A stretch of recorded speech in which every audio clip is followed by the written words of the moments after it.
본문의 말씀을 가지고 주님께 감사할 이유라는 주제로 우리 함께 은혜를 나눠보고자 합니다.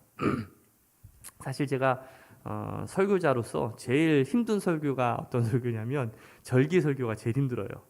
뭐 부활절, 그 다음에 뭐 추수감사절, 성탄절, 매년마다 이제 반복되는 설교를 하다가 이제는 막 할 것도 없어요. 너무 많이 하다 보니까 제가 벌써 10년 넘게 목회를 하다 보니까 벌써 뭐 얼마나 많은 설교를 했겠습니까? 이 추수감사절을 앞두고 한 주간 내내 고민을 했어요. 그냥 삼손에 대한 이야기에 대한 설교를 그냥 할까? 아직 좀 남았으니까 좀 할까? 아니면 감사에 대한, 그래도 감사절이니까, 추수감사절이니까 감사에 대한 설교를 해야 될까? 막 이렇게 고민을 하다가 이런 생각도 들더라고. 감사절이 매번 반복되니까 뭐 설교도 할 것도 없고 또 성도들도 너무 좀 고루하게 여기지 않을까. 많은 고민을 하던 가운데 어떤 이제 매스미디어를 좀 보게 되는데 거기에 어떤 기독교인 통계 조사를 제가 보게 됐어요.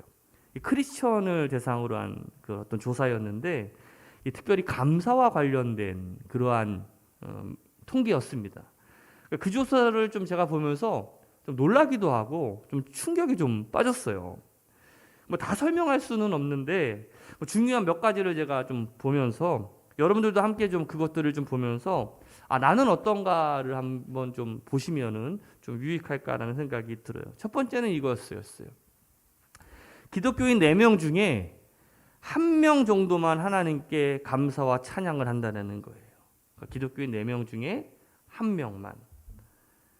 그러니까 1명은 아예 하지도 않는다라는 통계가 있는 거예요. 그러니까 4명 중에 1명은 감사와 찬양을 하는데 2명은 했다가 안 했다가 왔다 갔다 하는 거고 나머지 1명은 아예 안 한다라는 거죠.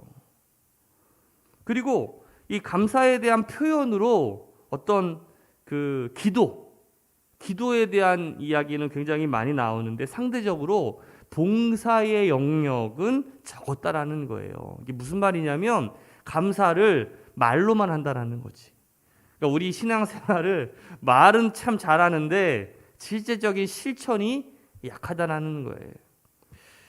이래서 우리 교회가 요즘 이 세상 사람들한테 많은 좀 지탄을 받고 있는 것도 아닌가라는 생각이 드는데, 두 번째로는 감사를 자주 표현하는 기독교인이 20%에 불과하다는 거예요. 한번 여러분들 생각해 보세요. 내가 감사를 자주 표현하고 있는가?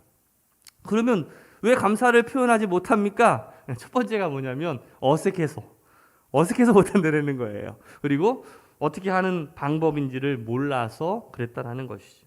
세 번째는요, 기독교인 46%가 고난 가운데 감사 기도를 한 경험이 없다라는 거예요. 그나마 이 고난 속에서, 어려움 속에서 내가 감사를 했던 사람들은 어떤 사람들이냐면 신앙의 연수가 조금 높은 사람들이나 어떤 신앙의 성숙도가 좀 높은 사람이 그 고난 속에서 감사를 했다라는 거예요. 네 번째로는 대부분 기독교인이 설교를 듣고 감사 생활을 결단했다라는 거예요. 제가 이 기사를 딱 보고서 감사에 대한 메시지를 전해야 되겠다. 그치, 우리가 다 알고 있는 게 아니라 우리 인간은 망각의 동물이니까 감사를 잃어버리고 있는 우리 새로운학교의 성도들에게 어떤 경종을 울릴 필요가 있다. 우리 성도들도 이 퍼센테이지에 따르면 1명은, 여기 몇 명, 2, 4, 6, 8, 한 3명은요 아예 감사조차도 안 하고 삶을 살아가고 있다는 거예요. 찔리는 사람 있으십니까? 찔리는 사람? 근데 더 중요한 게 있어요. 감사를 잘하는 그룹이 그렇지 못한 사람보다 이 개인의 행복도나 그리고 그 인간관계에 있어서 훨씬 더 만족도가 높다라는 통계가 나왔다는 거예요. 그것이 바로 우리가 감사해야 되는 이유가 아닌가라는 생각이 들어요. 오늘 본문의 말씀을 보면 우리가 어떤 개인의 행복과 또 만족도, 그것도 중요하겠지만 더 큰 이유가 있습니다. 우리가 주님께 감사해야 될 이유를 우리에게 설명하고 있어요. 우리 오늘 새로운학교 성도들이 오늘 이 감사의 이유를 우리가 통해서 다시금 우리가 주님께 감사하고 또 우리 여러분들의 삶의 행복과 어떤 만족도와 기쁨이 충만한 그러한 인생을 경험하는 우리 성도들 되시기를 주님의 이름으로 축복합니다. 우리 부채와 남학신이라는 전래동화를 보신 적 있으시죠? 한 어머니에게 두 아들이 있었습니다. 이 두 아들은 재주가 하나씩 있었는데 큰 아들은 부채를 만드는 재주가 있었고 둘째는 그 남학신을 만드는 재주가 있었어요. 그래서 그 재주를 살려가지고 큰 아들은 부채 장수가 되고 둘째 아들은 남학신 장사를 하게 되었습니다. 그러다가 이제 어느 날 장사를 하기 위해서 먼 곳으로 떠나가게 되었는데 어머니가 매일매일 걱정을 하는 거예요. 왜 걱정을 할까요?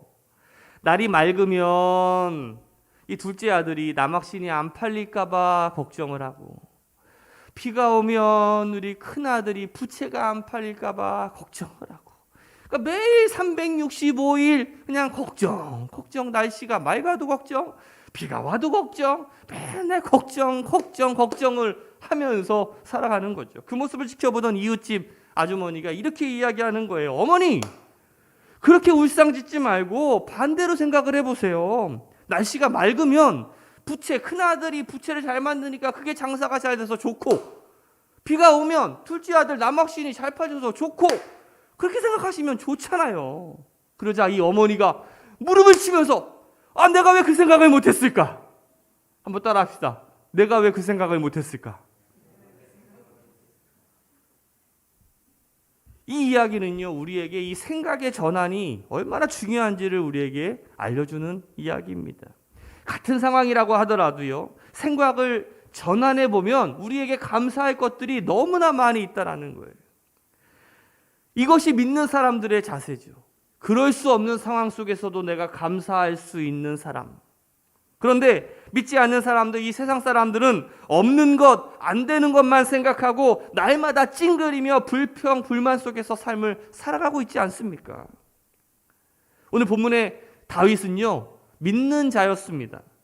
사울왕과 또 사울왕을 비롯한 수많은 사람들이 다윗을 핍박했죠. 게다가 자신의 아들 이 압살롬이 반역을 꾀해서 다윗을 죽이려고 했었어요. 정말 힘든 삶의 연속이라고 할 수가 있어요. 그러니까 왕이 되기까지 이 다윗이 얼마나 힘들었는지 몰라요. 그 사울왕이 다윗을 끊임없이 죽이려고 도망자 신세였잖아요. 뭐 왕이 되었다고 해서 편했습니까? 이 압살롬이 자기 아들이 반역을 해가지고 다윗을 쫓아내고 죽이려고 하는 반란까지 일으키지 않습니까?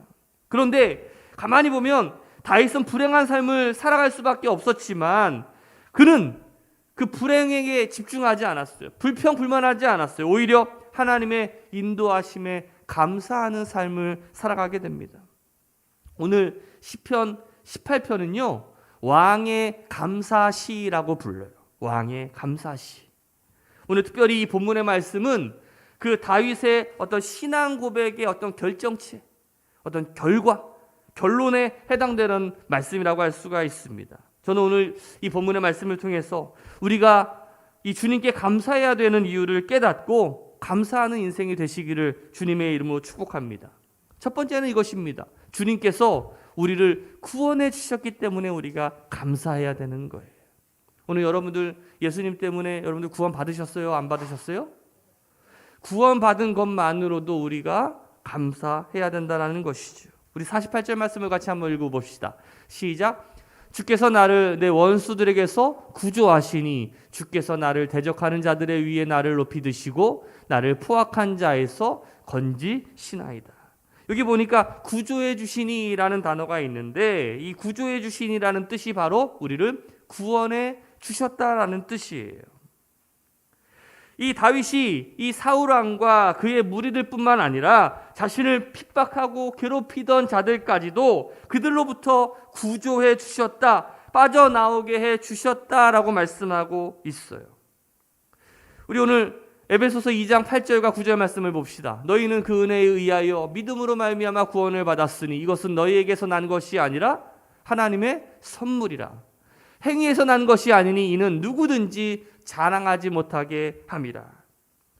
오늘 사도 바울은요, 하나님께서 우리를 구원해 주신 것이 어떤 우리가 율법을 잘 지키거나 어떤 행위나 어떤 선행을 통해서 우리를 하나님께서 구원해 주신 것이 아니라 오직 하나님의 은혜요, 하나님의 값없는 선물이다라고 말씀하고 있잖아요. 여러분들 믿으십니까? 하나님은 우리를요 정말 사랑해 주셔서 아무런 조건 없이 우리를 구원해 주셨어요. 빠져나올 수 없는 그 죄인의 자리에서 우리는 사실 가만히 있으면 지옥 갈 수밖에 없는 존재잖아요. 그런 존재를 하나님께서는 우리에게 구원해 주셔서 하늘나라 백성으로, 천국 가는 백성으로 우리를 삼아 주셨다라는 거예요. 그것이 구원이죠. 구원이라는 것은 기독교 신앙의 최고의 가치라고 할 수가 있습니다. 그리고 우리의 믿음의 목적이라고 할 수가 있죠. 다시 말하면 우리가 하나님 앞에서 구원을 베풀어 주신 은혜에 어떻게 해요? 감사할 수밖에 없는 존재라는 거예요. 오늘 여러분들 우리를 구원해 주신 하나님께 우리가 다시 한번 감사의 마음을 회복해야 되지 않겠습니까? 누가복음 17장에 보면 10명의 이 문둥병자 환자들이 사마리아를 지나는 예수님을 향해서 막 소리를 지릅니다. 예수여, 우리를 불쌍히 여기소서 막 소리를 질러요. 그때 예수님께서 그 소리를 들으시고 어떻게 하십니까? 가서 제사장에게 너희의 몸을 보이라 하셨더니 그들이 가다가 깨끗함을 받은지라라고 말씀하고 있어요. 10명이 단지 그냥 예수님이 말씀하시는 것만으로도 그들이 병고침을 받는 은혜를 경험하게 됩니다. 평생을 문둥병으로 살다가 고침을 받았다라는 것, 어떻게 보면 그들의 인생에 구원을 받게 된 거고 구조된 것 아니겠어요? 그 병에서 빠져나오게 된 거 아니겠습니까? 그런데 오직 그 10명 가운데 한 사람만 주님께 다시 나와서 주님께 영광을 돌렸다라는 거 아니겠어요? 우리 15절과 16절 말씀 봅시다. 그 중에 한 사람이 자기가 나은 것을 보고 큰 소리로 하나님께 영광을 돌리며 돌아와 예수의 발 아래에 엎드려 감사하니 그는 사마리아 사람이다. 이 사마리아 사람들은요 유대인들에게 어떻게 보면 개만도 못한 취급을 받았던 사람이었지만 그 사람 한 사람만이 하나님의 은혜를 입었던, 그리고 하나님의 감사를 고백하고 하나님께 영광을 돌리지 않았습니까? 제가 이 말씀을 보면서 생각한 게 있어요. 믿는 자라고 해서 다 감사하는 것이 아니구나. 우리가 감사를 너무나 잃어버리면서 살아가고 있지는 않은가. 그것을 내가 지금 누리고 내가 지금 지내는 이것들을 너무나 당연시 여기면서 삶을 살아가고 있지는 않는가.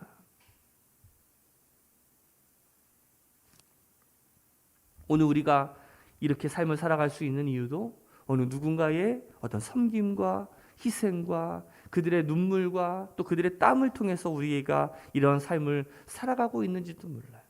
무엇보다 우리가 영적으로 하나님의 은혜로 우리가 이 구원받는 자로서의 삶을 살아갈 수 있는 이 특권도 어떻게 보면 우리가 당연한 게 아니라 어떻게 보면 우리가 정말 어떻게 보면 하나님께 매일마다 하나님께 감사하며 우리가 삶을 살아가야 되는데 너무나 우리가 그것들을 당연시 여기면서 살아가고 있지는 않는가. 가끔 미디어를 보면 뉴스에서 극적으로 구조된 사람들의 이야기가 막 나옵니다. 최근에 여기 광주에 있는 경기도 광주에 있는 아파트에서 모녀가 막 아파트에서 떨어졌는데 추락을 했는데 다행히 죽지 않고 살아났습니다. 그 이유를 봤더니 이웃에 있는 사람들이 그것들을 보고서 떨어지는 그 모녀들을 향해서 자신의 몸을 희생해가지고 그 어떤 쿠션 역할이 되어가지고 자신이 다칠지언정 그들을 구했다라는 아름다운 이야기들이 많이 등장하는 것들을 보게 돼요. 그것뿐만 아니라 아파트에 매달려 있는 아이를, 그냥 베란다에 매달려 있는 아이를 막 그냥 스파이더맨처럼 막 사람이 올라가가지고 그 아이를 구하는 일들도 우리는 보게 됩니다. 가만 보면 이 세상에 우리가 힘들고 어려운 순간에 우리를 돕는 이야기들이 얼마나 많이 있는지 몰라요. 하나님께서 우리를 어떻게 보면 직접 구원하시기도 하시지만 하나님께서는 때때로 우리에게 사람을 통해서 또 상황을 통해서 다양한 방법으로 우리를 구원해 주시고 우리를 이끌어 주신다는 사실, 오늘 그것들을 우리가 고백하고 다시금 그 하나님을 바라보는, 그리고 하나님께 감사를 돌릴 수 있는 우리 저와 여러분들이 되시기를 주님의 이름으로 축복합니다. 두 번째로 우리가 주님께 감사해야 될 이유는 바로 뭐냐면 우리를 승리하게 하셨기 때문에 그렇습니다. 우리 47절 말씀 볼까요? 시작. 이 하나님이 나를 위하여 보복해 주시고 민족들이 내게 복종하게 해 주시도다. 자, 이 복종하게 해주시도다라는 이 히브리어의 뜻은 뭐냐면 누구누구에게 지배하게 하다, 또 귀속시키다라는 뜻을 가지고 있어요. 다시 말하면 하나님께서 이 다윗을 이제 왕으로 세우시고 그 모든 민족 가운데서 가장 높은 사람으로 하나님께서 세워주셨다라는 거죠. 어떻게 보면 완전한 승리를 말하는 것이에요. 오늘 우리들의 모습을 봐도 하나님의 보호와 또 인도하심 속에서 우리가 삶을 살아왔습니다. 그렇죠? 그것을 우리가 에베네셀이라고 부르는데 하나님께서 여기까지 도우셨다라는 뜻을 우리가 에베네셀이라고 부르지 않습니까? 가만히 보면 제 인생도 그러고 아마 여러분도 인생도 그럴 거예요. 참 정말 어떻게 여기까지 왔나 가만히 돌아보면 똑같이 하라고 그러면 하겠습니까? 이제 못할 것 같아. 그렇죠? 그런데 그럼에도 불구하고 우리가 여기까지 온 건 하나님의 은혜가 있었기 때문이 아니었을까? 우리가 우면동에서부터 시작해서 여기까지 오는 가운데 얼마나 수많은 정말 일들이 많이 있었습니까? 그런 가운데서도 하나님께서는 우리를 지켜주시고 인도해 주시고 또 여호와 이레 그 하나님께서 더 좋은 것들을 준비해 주실 것을 저는 믿습니다. 왜요? 하나님이 지금까지 이렇게 도우셨잖아요. 그것들을 보더라도 앞으로 하나님이 우리의 인생을 도우실 줄로 믿습니다. 다윗도 마찬가지예요. 다윗도 왕이 되기 이전에 그리고 이스라엘의 모습이 어떻게 바뀝니까? 이 다윗이 왕이 되기 이스라엘의 모습은요, 맨날 블레셋에게 침공받고 다른 열방들의 공격받고 완전히 환란의 연속이었어요. 그런데 다윗이 왕이 된 이후에 어떻게 됩니까? 오히려 주변에 있는 국가들이 이스라엘에게 조공을 바치게 됩니다. 어마어마하게 나라가 크게 되고 부흥하게 되고 건강하게 되고 엄청난 파워를 갖는 나라로 바뀌게 되죠. 사무엘하 7장 1절 말씀에 보면 여호와께서 주위의 모든 원수를 무찌르사 왕으로 궁에 평안히 살게 하신 때에 라고 말씀하고 있어요. 하나님께서는요 이 다윗을 축복해 주셔서 다윗이 왕이 될 때에 그 왕을 다윗이 왕이 있는 이스라엘을 아주 부국강병하게 하셨다라는 것이에요. 오늘 그것이 다윗이 잘나서입니까? 그것이 아니라 바로 하나님이 그렇게 해주셨기 때문이죠. 사무엘상을 보면 그 언약궤라는 거 여러분도 아시죠? 하나님의 어떤 임재를 상징하는 그 언약궤를 이 블레셋에 뺏기게 됩니다. 빼앗겼는데 그 다곤 신전에 놔뒀더니 다곤 그 블레셋에 섬기던 그 신상들이 다 무너지고 이렇게 팔목이 다 부러지는 그러한 일들이 일어나고 그 언약궤가 가는 곳곳마다 막 질병과 전염병과 수많은 사람들이 죽어나가니까 이 블레셋 사람들이 어떻게 합니까? 다시 니네들 가져가라. 이 언약궤를 가져가라 그러잖아요. 근데 결국은 우여곡절 끝에 이 언약궤가 다시 이스라엘로 돌아왔을 때 이 지도자였던 사무엘이 한 일이 있어요. 바로 모든 사람들을 미스바라고 하는 곳으로 모이게 합니다. 그곳에 모여서 뭐 합니까? 하나님께 회개했어요. 우리가 하나님의 말씀에 순종하지 못했습니다. 우리가 하나님께 감사하지 못했습니다. 우리가 하나님께 예배하지 못했습니다. 그래서 하나님의 언약궤를 빼앗기고 지금 이 모양 이 꼴이 되었습니다. 하지만 언약궤가 다시 돌아왔을 때 우리가 다시금 하나님께 순종하고 마치 여호수아가 나와 내 집은 오직 여호와만을 섬기겠노라 결단했던 것처럼 이 미스바에서 수많은 이스라엘 백성들이 결단하고 하나님만을 내가 섬기겠다라고 다짐했어요. 바로 이 미스바에 어떻게 보면 큰 회개 운동이 일어났다라고 할 수가 있겠죠. 그런데 그 순간 이 악마 같은 이 블레셋이 그 순간을 놓치지 않고 이스라엘로 쳐들어옵니다. 왜? 지금 다 예배하고 있으니까 쳐들어가면 그냥 그들은 다 이렇게 방어할 수 있는 힘이 없을 거야 여기면서 쳐들어가죠. 그때 이스라엘 백성들이 이 사무엘과 함께 기도했을 때 어떤 일들이 일어나게 됩니까? 우리 10절 말씀이에요. 같이 한번 읽어봅시다. 시작.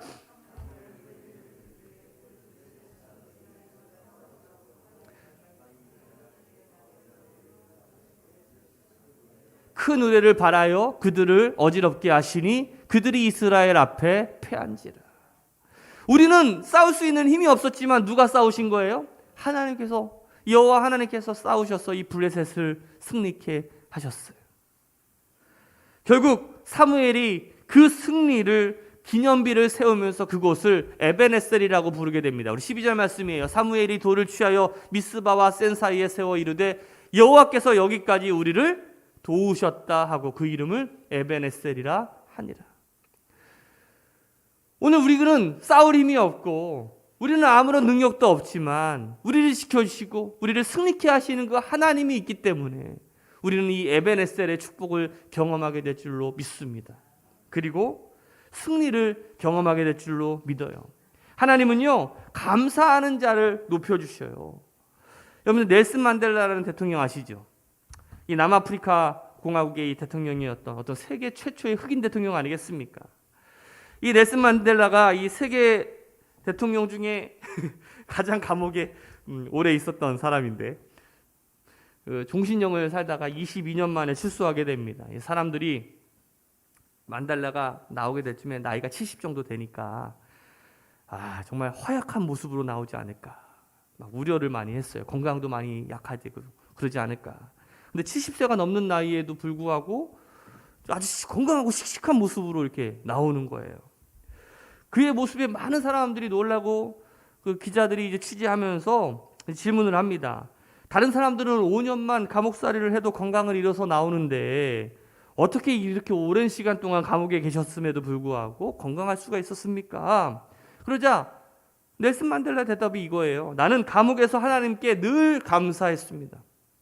하늘을 보고 감사하고 땅을 보고 감사하고 물을 마시며 감사하며 또 음식을 먹으며 감사하며 강제 노동을 할 때도 감사하고 늘 감사했기 때문에 건강을 지킬 수 있었습니다. 이 만델라가 그 감옥에서 항상 하나님을 바라보면서 늘 감사하는 삶을 살았다는 것.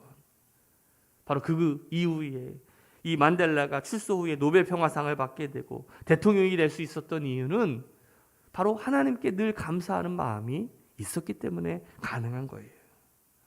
결국 우리는 아무것도 할 수 없다라고 여겼지만 우리가 그럼에도 불구하고 그곳에서 우리가 감사하게 될 때 하나님께서는 우리의 약하고 그리고 미약한 우리들의 모습에도 불구하고 하나님은 우리에게 승리를 주시고 우리와 함께해 주심을 우리는 경험하게 된다는 것이죠.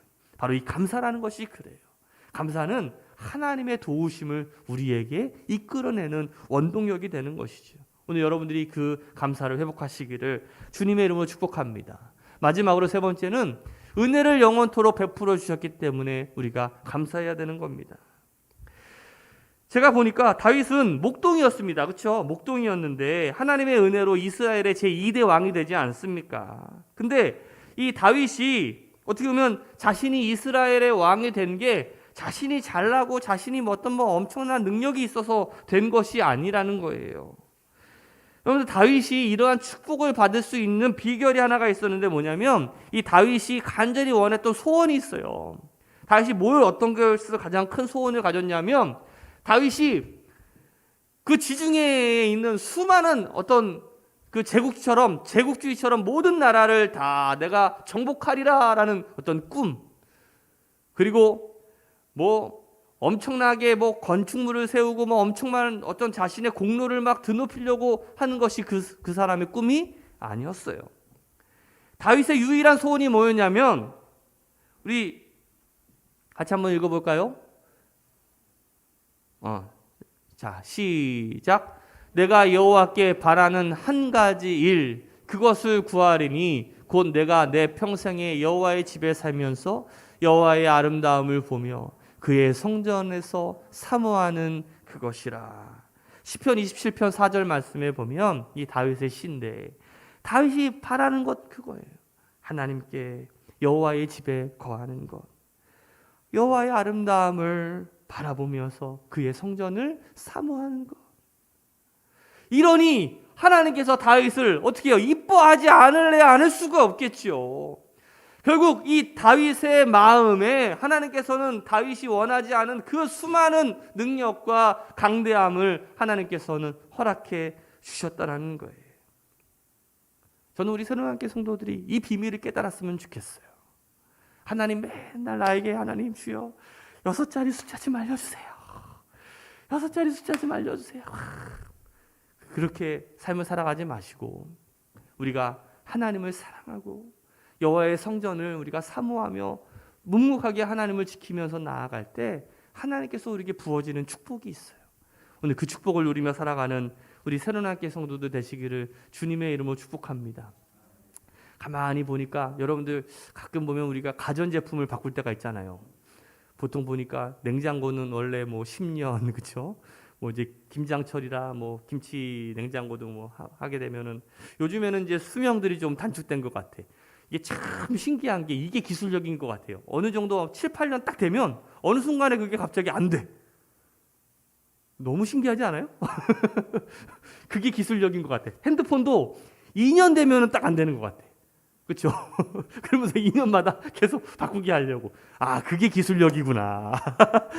근데 모든 제품 같은 걸 보면 이게 정해진 기한이 있어요. AS도 평생 되는 게 아니잖아요. 몇 년 이상 되면 그때부터는 내가 돈을 내고서 무언가를 지불을 해야지만 그 AS가 되는 거 아니겠습니까?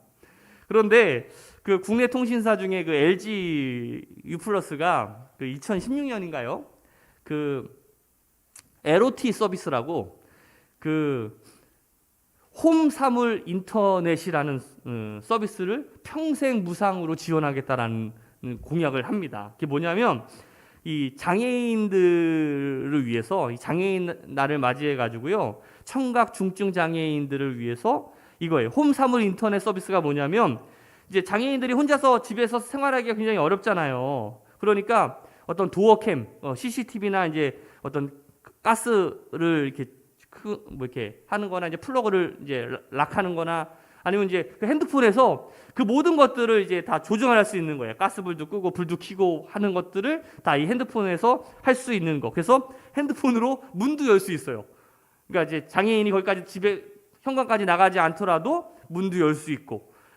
대단하죠. 이거를 3,000명 장애인들에게 무료로 제공해 주는데 언제까지? 평생도록 평생도록 해주겠다라는 거예요. 제가 그것을 보면서 느꼈죠. 얘네만 평생 무상 서비스만 있는 게 아니라 우리도 있는데 우리도 평생 무상 서비스 있잖아요. 누구의 서비스입니까? 하나님의 서비스가 있잖아요. 믿으십니까? 하나님의 은혜도 평생 무상 서비스라는 거. 옆에 사람한테 한번 인사해 보세요. 나는 보통 사람이 아닙니다. 어떤 사람이에요? 하나님의 평생 무상 서비스를 받을 수 있는 사람이야. 이게 보통 게 아니거든요. 여러분들 맥도날드 좋아하십니까? 저도 요즘에는 별로 안 좋아하는데 전에 맥도날드 엄청 많이 먹었는데 근데 맥도날드에 카드가 있어요. 어떤 카드가 있냐면 VVIP 카드가 있는데 그거를 우리가 골드 카드라고 부르거든요. 여러분들 골드 카드 있으신 분 있으세요? 맥도날드? 없죠? 그게 아무나 주는 게 아니에요. 보니까 몇 개 없어. 그 영화 배우 그 로브로우랑 그 투자의 달인 워렌 버핏 그리고 빌 게이츠 뭐 몇 사람들이 가지고 있는 건데 가끔 뭐 추첨을 통해 가지고 이제 그 골드 카드를 주기도 하더라고요. 제가 아는 사람 중에는 그거 받은 사람이 한 명도 없어요. 근데 이 골드 카드가 어떤 거냐면 이게 제공하는 서비스가 다 달라. 그러니까 저 카드만 있으면 어느 맥도날드 매장에 가더라도 모든 메뉴가 공짜예요. 공짜. 다 줘. 달라는 대로 다 줘요. 그런데 이 워렌 버핏이 가지고 있는 그 맥도날드 골드 카드는요. 미국 내에서만 쓸 수 있는 거야. 최고는 누구냐면 빌 게이츠가 가지고 있는 거예요. 이거는 전 세계 매장에 가도 다 사용할 수 있는 거죠. 와, 대단하더라고. 그러면 언제까지 사용할 수 있느냐? 유효기간이 없어요. 평생 무상인 거죠. 그 소유자가 살아있는 한 평생도록 제공해 준다는 거죠. 오늘 우리도 저것보다 더 대단한 카드가 있는 거 아니겠어요? 누구 카드예요? 하나님 카드가 있는 거야. 하나님 골드 VV 카드를 여러분들을 가지고 계시는 거 아니겠습니까? 하나님의 은혜는요. 정해진 기한이 없는 영원토록 우리에게 무한히 주시는 하나님의 무한한 은혜임을 믿으시기를 주님의 이름으로 축복합니다.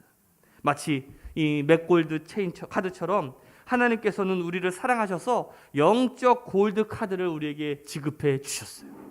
오늘 여러분들에게 제가 전송을 해드리려고 그래. 받으세요. 슈 여러분들 가슴에 새기며 하나님의 은혜를 우리가 함께 새기면서 우리가 이 세상을 살아갈 때 항상 하나님께 감사하며 우리가 하나님을 바라보며 오늘 그 우리의 능력이 되시는 그 하나님을 믿으며 나아가는 우리 성도들 되시기를 주님의 이름으로 축복합니다. 우리 50절 말씀 같이 한번 읽어볼까요?